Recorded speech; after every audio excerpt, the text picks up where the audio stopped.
శంభో శంకర హర మహాదేవ ఓం నమ శివాయ ఓం నమ శివాయ ఓం నమ శివాయ. మాతా కనకదుర్గ తుయిద్దయ వరదేవతలు సమ్మక్క సారక్క తుయిద్దయ ఈశ్వర పరమేశ్వర ఓంకారేశ్వర విఘ్నేశ్వర వినాయక గణనాయక తుయిద్దయ కంచి కామాక్షి మధుర మీనాక్షి తుయిద్దయ కొల్లాపూర్ మహాలక్ష్మి తుయిద్దయ బాసర సరస్వదేవత తుయిద్దయ గాయత్రీమాత తుయిద్దయ తుల్జాపూర్ భవాని తుయిద్దయ. ద్వాదశ రాశుల్లో 12వ రాశి మీనరాశి వారి పేరు మీద 3 సార్లు గవ్వలేసి గవ్వల శాస్త్రం చూద్దామండి. చింతామణి శాస్త్రం వారి జీవిత విశేషం ఎలా ఉందో చూద్దామండి. మొదటిగా మీనరాశి వారి పేరు మీద 3 గవ్వలు పడ్డాయండి. మీనరాశికి అధిపతి గురుడు. 3 గవ్వలు పడ్డాయి. గురుడికి అధిపతి 3వ సంఖ్య. కాబట్టి వీరి జాతక బలంలో చూడాలంటే మాత్రం ఖచ్చితంగా వీరికి శుభయోగం పడ్డది, కానీ చెడు యోగం అయితే పడలేదండి. ముఖ్యంగా వీరి జాతక బలంలో చూడాలంటే మాత్రం పెద్దలు సంపాదించిన ఆస్తి నుంచి అయినా కలిసి వస్తుంది, అత్తమాల ఆస్తి నుంచి అయినా కలిసి వస్తుంది, వారి స్వయం కృషితోనైనా కలిసి వచ్చే అవకాశం ఉంటుంది. ముఖ్యంగా మీనరాశి వారి జాతకంలో చూడాలంటే ఎల్నాటి శని ప్రభావం ఉన్న పంచాంగ శాస్త్రం ప్రకారం గవ్వల శాస్త్రం అయితే శుభయోగం పడ్డదండి. వీరి జాతకంలో చూడాలంటే మాత్రం ముఖ్యంగా పునర్వసు నక్షత్రం వారితో ఇబ్బందులు వచ్చే అవకాశాలు ఉన్నాయండి. ముఖ్యంగా ఉత్తరాభద్ర నక్షత్రం వారికి ఇబ్బందులు ఉంటాయి. రేవతి నక్షత్రం వారికి తిరుగు ఉండదండి. వీరి జాతకానికి చెప్పాలంటే 12వ తేదీ 3వ తేదీ అలాగే 30వ తేదీ చాలా వరకు అనుకూలం ఉంటుంది వీరి పేరు మీద. అన్ని దిక్కులు మంచిదే వీరికి.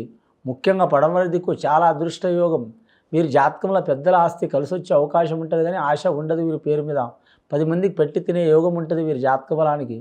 కానీ మీనరాశి జాతకం చెప్పాలంటే ముఖ్యంగా మాత్రం లక్ష్మీ కళ యోగం ఉన్నది, కానీ మాత్రం బరువు బాధ్యతలు చాలా ఉంటాయి వీరికి.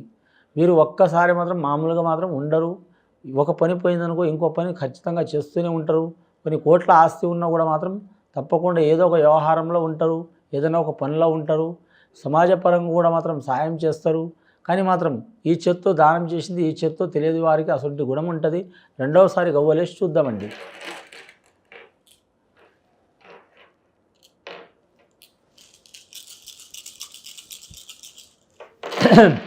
రెండవసారి గవ్వలేస్తే 4 గవ్వలు పడ్డాయండి. అంతగా అనుకూలం కాదండి, రాహు గవ్వలు. కానీ వివాహ విషయంలో వివాహం కాని వారికి మాత్రం వివాహ విషయంలో ఇబ్బందులు వచ్చే అవకాశాలు ఉన్నాయండి. అలాగే వీరి జాతకంలో మాత్రం కొద్దిగా నాగదోషాలు ఉంటాయండి. కళత్ర దోషం అంటారండి, కాలసర్ప దోషం అంటారండి. 3-4 రకాలు ఉంటాయండి వీటిగా చెప్పడంలో భాషలో. కళత్రయోగం అంటే స్త్రీ నుంచి దోషం, నాగదోషం అంటే వంశం నుంచి దోషం, కాలసర్ప దోషం అంటే మాత్రం అది పూర్వం నుంచి మొత్తం దోషం.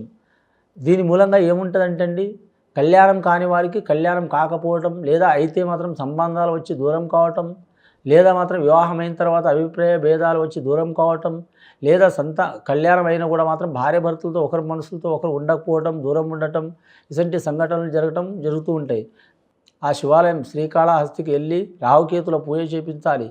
చాలామంది అనుకుంటారు నాకు కుజదోషం ఉండే, నాగేంద్ర దోషం ఉండే, కళాత్ర దోషం ఉండే, ఎన్నోసార్లు ఆ స్వామి కాడ పోయి తిరుపతి పక్కనే ఉంది కదా పోయి పూజ చేసినాం అయినా సరే కాలేదు, డబ్బు నష్టమైందని అనుకోవచ్చు.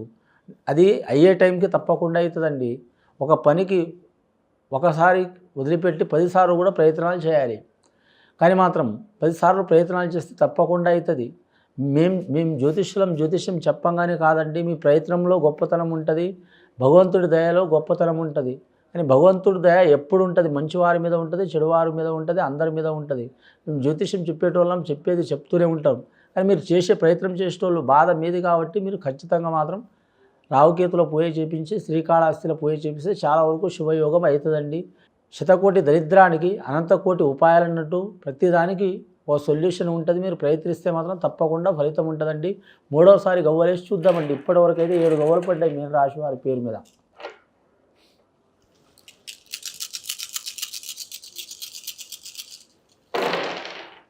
మూడవసారి గవ్వలేస్తే 6 గవ్వలు పడ్డాయండి. చాలా వరకు చూడాలంటే మాత్రం ముఖ్యంగా మాత్రం శుక్రమహారదశ స్త్రీ సౌఖ్యం చాలా ఉంటుంది వీరి పేరు మీద.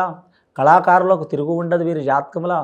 కళాకారులకు, గాయకులకు, సంగీత కళాకారులకు, టెక్నీషియన్స్లకు, కెమెరామ్యాన్లకు చాలా వరకు మంచి ఫలితాలు కలిసి వస్తాయి. డైరెక్టర్లకు, కో డైరెక్టర్లకు, నిర్మాతలకు, ముఖ్యంగా చూడాలంటే మాత్రం మాటల రచయితలకు.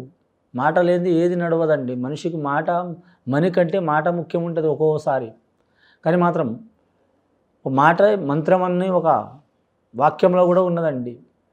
కానీ మాత్రం చాలా వరకు మంచి ఫలితాలు కలిసి వచ్చే అవకాశం ఉంది. టీవీ కళాకారులైనా, సినీ కళాకారులైనా, మీడియా రంగం వారైనా గొప్ప ఫలితాలు వచ్చే అవకాశం ఉంది. నలుగురిలో పేరు సంపాదించుకునే అవకాశం ఉంది.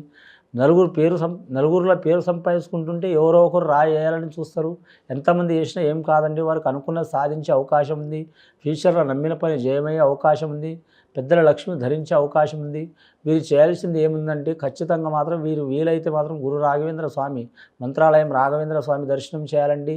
రెండవది ఇందాక చెప్పినట్టు సంతాన దోషం కానీ, సంసార దోషం కానీ, కళ్యాణ దోషం కానీ ఉంటే మాత్రం 1కి 4 సార్లు మాత్రం శ్రీకాళహస్తికి పోయి మాత్రం 3 అయ్యగారులతో కానీ, 5 అయ్యగారులతో కానీ, 11 అయ్యగారులతో కానీ, లేదా మీ చేతనైతే ఒక అయ్యగారితో కానీ మీరు పూజలు చేయించుకోండి. చాలా వరకు మీకు దోషాలు తొలగుతాయండి.